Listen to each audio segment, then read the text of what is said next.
UP Bihar को PM Modi देंगे बड़ी सौगात और देश में फिर से कोरोना ने पकड़ी रफ्तार। राष्ट्रीय खबरों के लिए देखिए देश टॉप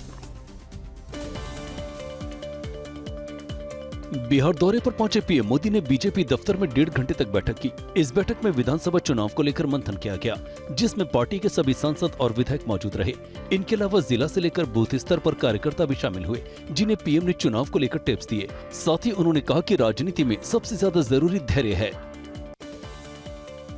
पीएम मोदी आज बिहार के काराकाट में 48,520 करोड़ रुपए से अधिक की परियोजनाओं की सौगात देंगे।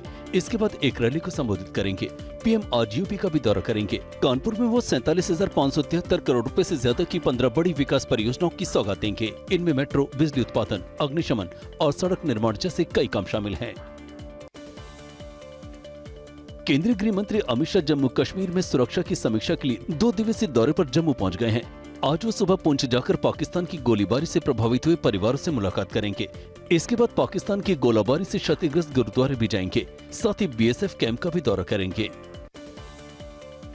लोकसभा में विपक्ष के नेता राहुल गांधी ने प्रधानमंत्री नरेंद्र मोदी को एक पत्र लिखा है और उन्होंने पाकिस्तान की गोलीबारी से प्रभावित जम्मू कश्मीर के पुंछ और दूसरे इलाके के लोगों के लिए राहत और पुनर्वास पैकेज की मांग की। उन्होंने कहा कि ये सरकार की जिम्मेदारी है, जिसकी याद वो दिला रहे हैं। युद्ध जैसे हालात से निपटने के लिए पाकिस्तान की सीमा से सटे 4 राज्यों में 31 मई को मॉक ड्रिल होगी। ऑपरेशन शील्ड के तहत इस मॉक ड्रिल का आयोजन जम्मू कश्मीर, पंजाब, राजस्थान, गुजरात में किया जाएगा। दरअसल इन राज्यों में 29 मई को मॉक ड्रिल होनी थी, लेकिन प्रशासनिक वजहों से उसे स्थगित कर दिया गया था। रनवे के पास आग और धुएं का गुबार। ये तस्वीर कोलकाता एयरपोर्ट की है, जहां किसी भी आपात स्थिति से निपटने के लिए हॉट फायर ड्रिल का आयोजन किया गया। इस ड्रिल में रनवे के पास नकली विमान में आग लगाई गई और फायर ब्रिगेड की टीम ने निर्धारित समय में आग पर काबू पा लिया। 3 जुलाई से शुरू हो रही अमरनाथ यात्रा के लिए केंद्र सरकार ने सुरक्षा बढ़ा दी है। गृह मंत्रालय ने 581 पैरामिलिट्री फोर्स की तैनाती को मंजूरी दी है।